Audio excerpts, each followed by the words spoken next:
우리 성도님들 만나게 되어 반갑습니다. 주의 사랑으로 사랑합니다. 오늘 말씀은 마태복음 15장 21절에서 28절 끝까지 따르라 라는 제목으로 우리 말씀을 상고합니다. 오늘 말씀은 많이 들어보셨을 겁니다. 가나안 여인이 믿음으로 예수님께 나왔고 결국 그의 믿음대로 귀신 들렸던 딸이 고침받는 역사가 기록된 말씀입니다. 이 말씀을 통해서 우리에게 가나안 여인의 믿음을 보여주시기도 하지만 또 동시에는 하나님의 뜻, 예수님이 우리에게 원하시는 것이 무엇인지를 이 말씀을 통해 우리가 알 수 있습니다. 예수님께서 이 말씀을 통해 우리에게 원하시는 것은 첫째는 겉으로만 신앙생활하지 말라라는 것을 알려주십니다. 예수님께서 두로와 시돈 지방으로 들어가실 때 가나안 여자가 예수님께 나와 소리를 지릅니다. 그러면서 기도하는 내용이 내 딸이 흉악한 귀신에 들렸으니 고쳐주십시오 라고 이 여인이 간절하게 기도했습니다. 가나안 여인은 이 동일한 말씀 마가복음 7장에 보면 수로보닉의 족속이라 했고 그녀는 헬라인으로서 유대인이 아닌 이방인이었습니다. 이 당시 유대인들은 이방인을 죄인으로 취급했고 이방인이 옆에 오는 것을 싫어했습니다. 이때 예수님 주위에는 예수님을 따르던 많은 사람들이 있었지만 그 중에 유대인들이 많이 있었습니다. 이방인이었던 이 여인이 예수님께 가까이 가는 것은 쉬운 일이 아니었습니다. 예수님 옆에 있던 유대인들이 이 여인을 비난하거나 때릴 수도 있고 배척할 수 있는 상황이었고 하지만 이 여인은 용기를 내어서 사모함을 가지고 소리를 지르면서 예수님께 나왔던 겁니다. 그리고 그녀의 기도 내용이 아주 훌륭했죠. 여기 말씀 27절에 보면 이 여인이 뭐라 합니까? 예수님을 다윗의 자손이라고 부르짖습니다. 이 다윗의 자손이라 말한 것은 다윗에게 왕위를 끊이지 않도록 하시겠다고 하나님이 약속하셨고 다윗의 자손을 통해 이스라엘을 구원할 그리스도를 보내겠다고 말씀하셨습니다. 이 여인은 이 예언의 말씀을 믿고 깨달아서 예수님을 다윗의 자손이라고 고백하는 겁니다. 또한 내 딸이 흉악한 귀신에 들렸습니다. 이 말은 뭐예요? 귀신을 쫓아내달라는 뜻이죠. 이것은 예수님이 하나님의 아들로서 귀신을 쫓아내시는 권세와 능력이 있음을 이 여인이 고백하는 겁니다. 이 여인이 하는 행동, 말하는 내용들 다 대단하죠. 믿음이 너무 좋고 훌륭하고 그 여인의 행동에 흠잡을 것이 없을 정도로 예수님 마음에 흡족할 만하게 그녀가 행동을 하였습니다. 그런데 예수님의 반응은 뭡니까? 여기 23절에 나오죠. 한 말씀도 대답하지 않으셨다. 오직 하면 제자들이 예수님에게 저 여자가 소리를 지릅니다 하고 말해줄 정도로 예수님은 그 여인을 쳐다보지도 않으셨고 대답하지 않으신 채 그 여인이 아예 없는 것처럼 걸어가고 계셨다라는 것을 우리에게 보여줍니다. 예수님의 모습이 얼마나 서운합니까? 예수님의 반응이 얼마나 서운하고 마음이 상할 만한 일입니까? 그런데 이 가나안 여인은 그래도 또 예수님을 따라가는 거예요. 이 가나안 여인을 통해 예수님이 알려주시는 겁니다. 이 여인은 겉으로만 예수님을 따라온 것이 아니라 믿음으로 따라왔기 때문에 겉모습만 보고 실족하여 넘어지지 않고 끝까지 예수님을 따라갈 수 있음을 보여주시는 겁니다. 많은 사람들에게 말씀하시는 거예요. 너희들 겉으로만 하나님을 섬긴다 하고 겉으로만 예수님을 따라오는 것 같지만 만약에 상황이 눈에 보이는 것이 외면하는 것 같고 반응이 없고 안 되는 것 같으면 그때도 따라올 수 있겠느냐라고 물어보시는 겁니다. 겉으로만 신앙생활 하는 사람은 조금만 힘들거나 안 되는 일이 보이면 포기하고 예수님을 따라가지 않는다는 겁니다. 실제로 그랬죠. 예수님이 십자가에 잡혀 못 박히실 때 겉으로만 예수님 좋다 하고 따라다녔던 사람들 다 떠난 겁니다. 하지만 믿음으로 따라간 마리아와 같은 여인들은 끝까지 예수님을 따라갈 수 있었던 겁니다. 겉으로만 형식만 보고 사는 사람은 잠깐뿐이고 결국에는 어려울 때 떠나게 됩니다. 하지만 믿음의 성도는 보이지 않아도 믿음의 눈으로 보기 때문에 끝까지 예수님을 따라갈 수 있고 주시는 은혜를 받을 수가 있음을 우리에게 가르쳐 주십니다.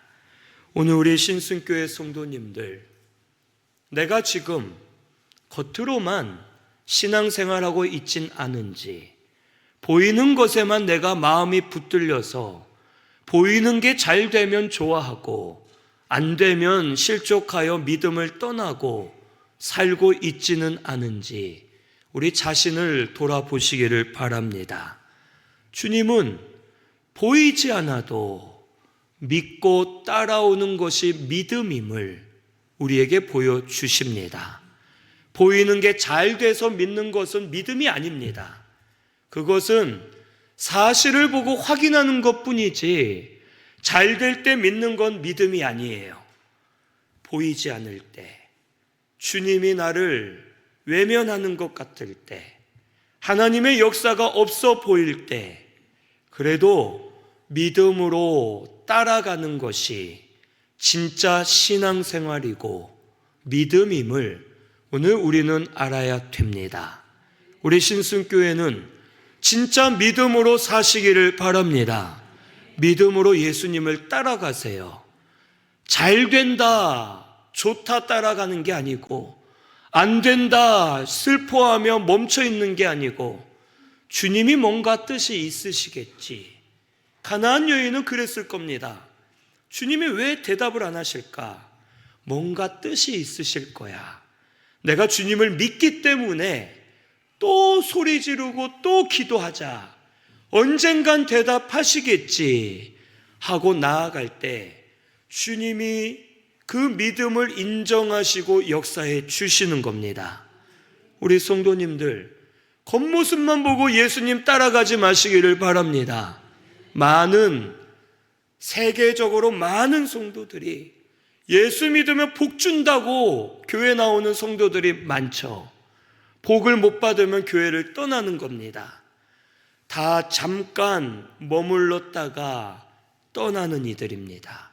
우리는 보이지 않는 것을 믿음으로 보면서 겉모습이 아닌 믿음의 눈으로 예수님을 바라보고 따라가는 저와 우리 성도님들 되시기를 바랍니다.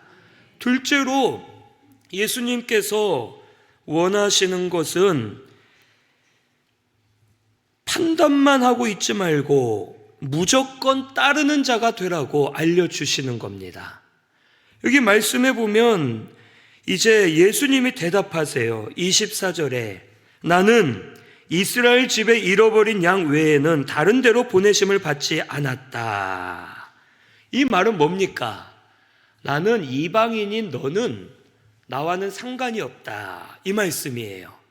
이스라엘의 잃어버린 양, 그러니까 이스라엘 백성들, 유대인들을 찾으려고 은혜 주려고 왔지, 이스라엘 백성이 아닌 이방인인 너는 내가 보내심을 받지 않아서 상관이 없어. 네가 아무리 소리를 질러도 내가 들어줄 수 없어. 너는 나와 상관이 없어 라고 예수님이 말씀하시는 거예요. 예수님께 힘들게 나왔고 간절히 기도했는데 상관없는 것처럼, 돕지 않으시는 것처럼 보여지게 된 겁니다. 우리도 이럴 때가 있죠. 기도 많이 했는데 하나님의 역사가 안 일어나죠.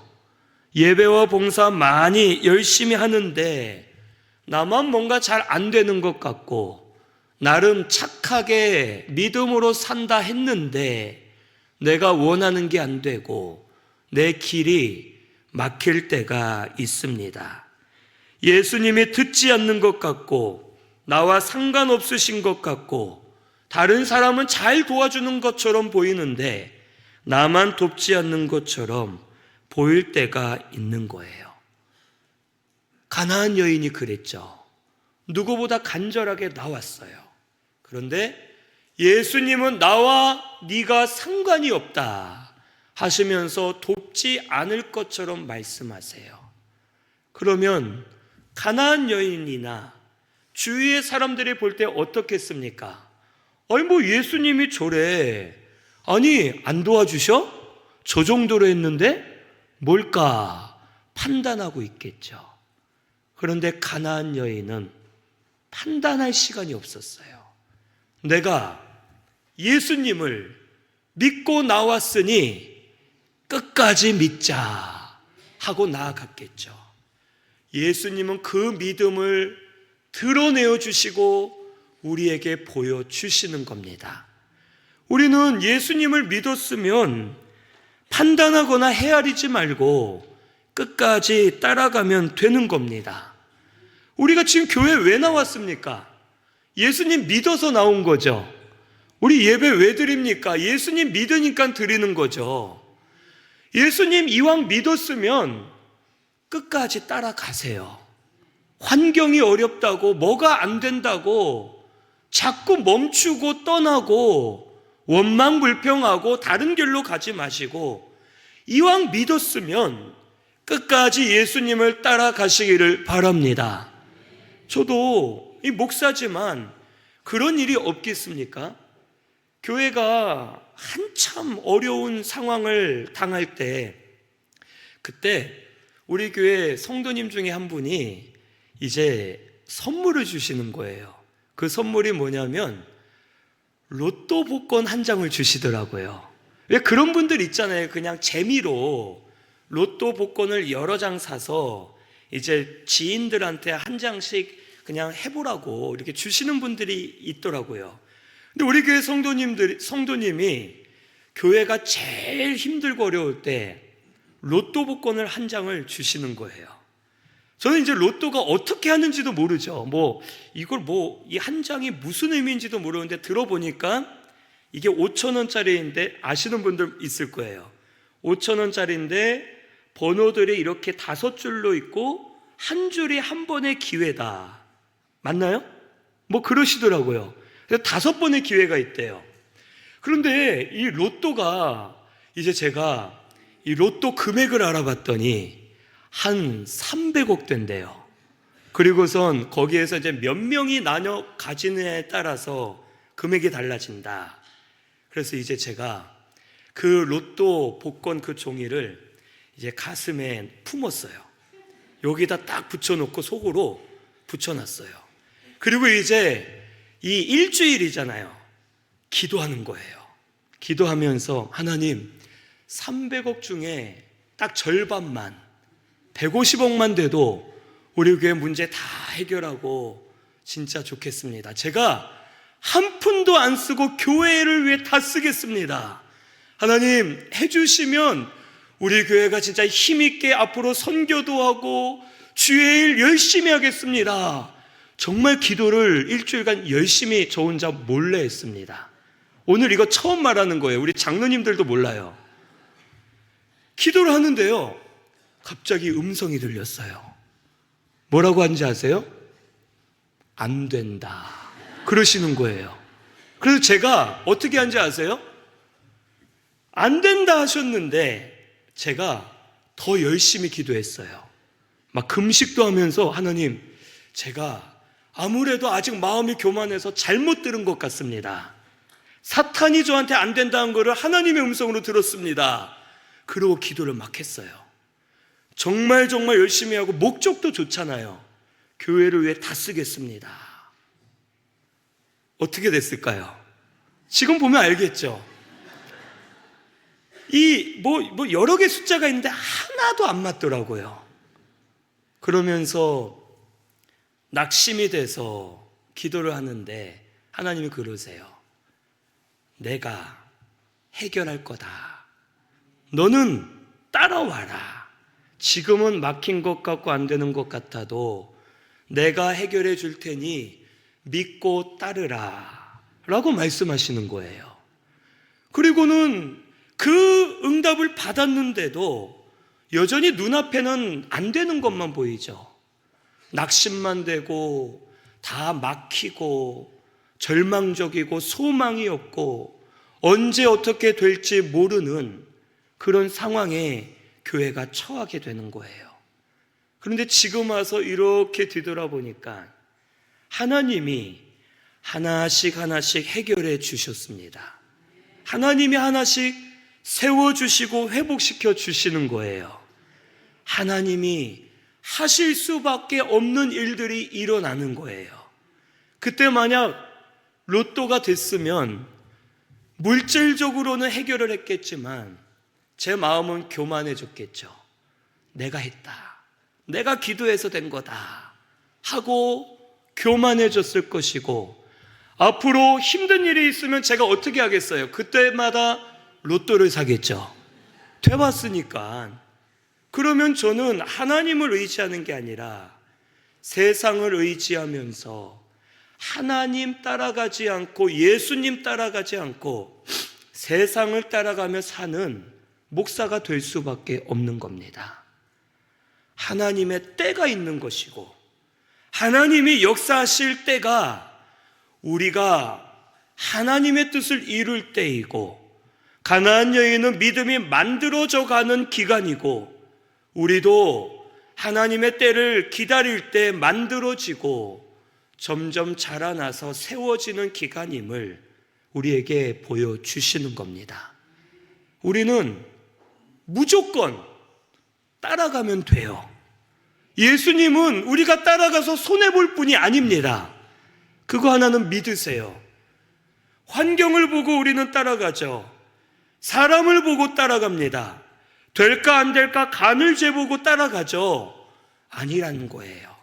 가나안 여인에게 나 너와 상관없어, 이렇게까지 하는데 따라올래? 너는 따라올 수 있을 것 같은데 믿음 써라. 그러면 너를 통해 다른 사람들도 깨달을 것이다 하고 알려주시는 거예요. 그리고 이 여인은 외면받고 상관없다 하시는데도 끝까지 따라가는 거죠. 한번 따르기로 작정했기 때문에 예수님 은혜 주실 것을 믿고 따라갈 때 은혜가 임하는 겁니다. 우리 이왕 예수님 믿은 거 끝까지 따라가시기를 바랍니다. 환경 보고 따라가지 마세요. 무조건 따라가세요.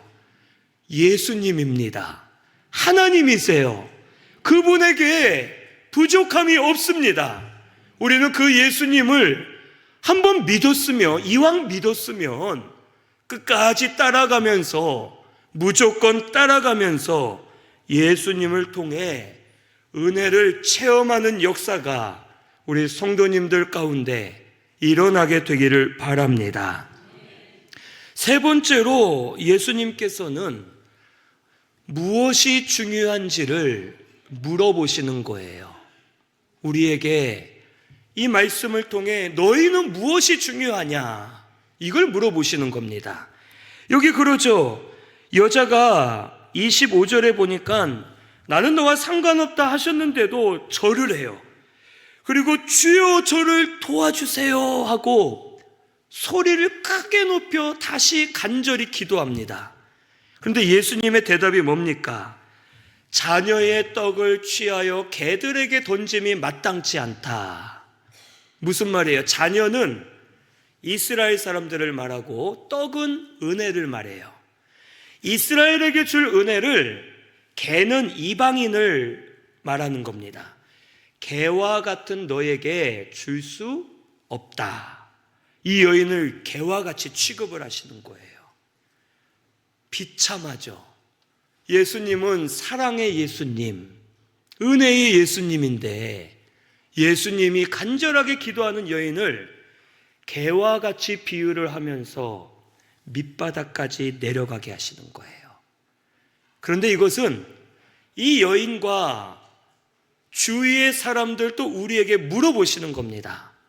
가나안 여인에게 너 자존심 낮아졌지? 너는 자존심을 택할래? 생명을 택할래? 물어보시는 거예요. 그때 이 여인은 생명을 선택했죠. 이 여인의 대답이 기가 막힙니다. 여기 27절에 그러죠. 주여 올소이다마는 개들도 제 주인의 상에서 떨어지는 부스러기를 먹습니다. 대답을 해요. 우리 같으면 어때요? 아유, 예수님 제가 개는 아니죠. 그런데 좀 도와주시면 안 될까요? 이러겠죠, 우리 같으면. 이 여인은 그래요. 주님이 저를 개라고 하시면 저는 개가 맞습니다. 하지만 개들도 자기 주인의 상에서 떨어지는 부스러기를 먹고 삽니다. 이스라엘 백성들에게 은혜 주시고 남은 부스러기의 은혜라도 저에게 주시면 은혜 이만큼 안 주셔도 돼요. 요만큼. 이스라엘에게 주고 남은 것 조금만 주셔도 우리가 살겠습니다 하고 고백할 때 여자야 내 믿음이 크도다. 내 소원대로 되리라 하시면서 응답해 주셨습니다. 오늘 우리가 밑바닥까지 내려가도록 하나님이 놔두실 때가 있어요. 그런데도 우리는 자존심 때문에, 내 욕심 때문에, 사람들에게 보이는 것 때문에 여전히 말씀을 붙들지 않고 영적인 생명을 중요하게 여기지 않는 성도들이 오늘날 많이 있습니다. 자존심, 대접받는 것, 사람들에게 멋있고 아름답게 보이는 것, 이것보다 중요한 것은 내가 사는 겁니다. 세상 말로도 그런 말 있죠. 죽을 사람들에게 살아야 뭐라도 하지 않겠냐, 그런 말을 하잖아요. 우리 성도는 영이 살아야 무엇이든 할 수 있는 겁니다. 영이 살면요, 우리의 영이 회복되면요, 막혀있는 것들이 열리게 되어 있어요. 영이 살면 연약하고 병든 것들이 회복되게 되어 있습니다. 영이 먼저 살면 다른 것이 다 변화되고 살아나는 역사가 일어납니다. 사는 게 중요해요. 살아야죠.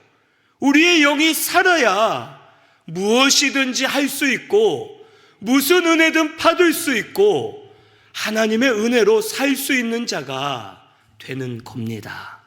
그런데 많은 성도가 자존심 때문에, 겉모습 때문에, 세상 것 때문에, 별것 아닌 것 때문에 은혜를 버리고 생명을 스스로 죽여가면서 어두움의 길로 가고 죽음의 길로 가면서 점점 겉으로는 아름다운 것 같지만 영으로는 죽어가는 이들이 많습니다. 대표적인 사람들이 누구예요? 바리새인들이죠. 겉으로는 거룩하고 아름다웠지만 저들이 속으로는 죽어 있었어요. 이 말씀 앞의 내용이 그거죠. 바리새인들이 예수님에게 따져요. 우리는 음식을 먹을 때 손을 씻고 먹는데 왜 당신의 제자들은 손을 안 씻고 먹습니까? 그때 예수님의 말씀이 그거죠. 입으로 들어가는 게 더러운 게 아니라 입에서 나오는 게 더럽다. 바리새인들에게 말씀하시는 거예요. 너희들 거룩한 옷 입고 신앙 좋은 척 아름다운 척 하지만 너희들의 입에서는 죽이는 것만 나오고 너희도 죽어 있다. 잘못되었다 라는 걸 알려주시는 겁니다. 오늘날 한국교회 성도들이 많이 이렇게 삽니다. 우리 신순교회는 이런 성도가 없기를 바라요. 겉으로만 믿음 있는 척, 겉으로만 아름다운 척, 겉으로만 신령한 척, 겉으로만 깨끗한 척, 속은 다 죽어 있어서 말과 행동에 죽이는 게 나오고 자기도 더럽히고 다른 이를 더럽히는 그런 성도가 되면 안 됩니다. 우리 먼저 영이 사는 것을 붙잡으시기를 바랍니다. 예배를 붙잡으시고 말씀과 기도와 찬양을 붙잡으시고 우리 영이 먼저 살아야 될 줄로 믿습니다. 자존심보다 살아야 돼요. 세상 것보다 내가 살아야 됩니다. 살아야 하나님 주신 것들을 누리며 살 수 있고 내가 영으로 살아있어야 무엇이든지 기쁨으로 할 수 있고 하나님 은혜를 체험할 수 있는 겁니다. 우리 신순교회는 무엇이 중요한지를 아시고 영이 사는 것을 찾아서 붙잡으시기를 바랍니다. 영이 살면 우리 회복될 겁니다. 영이 살면 변화될 겁니다. 영이 살면 강하고 능하게 설 거예요. 다른 것만 붙드니까 영은 점점 죽어가고 영적인 것은 사라져가고 더 힘들고 어려워지는 겁니다. 이제 사는 것이 중요하다. 우리 영이 사는 길을 택하여서 그 길로 끝까지 예수님 따라가는 저와 우리 성도님들 되시기를 바랍니다. 우리 말씀 생각하면서 통성으로 같이 기도하겠습니다.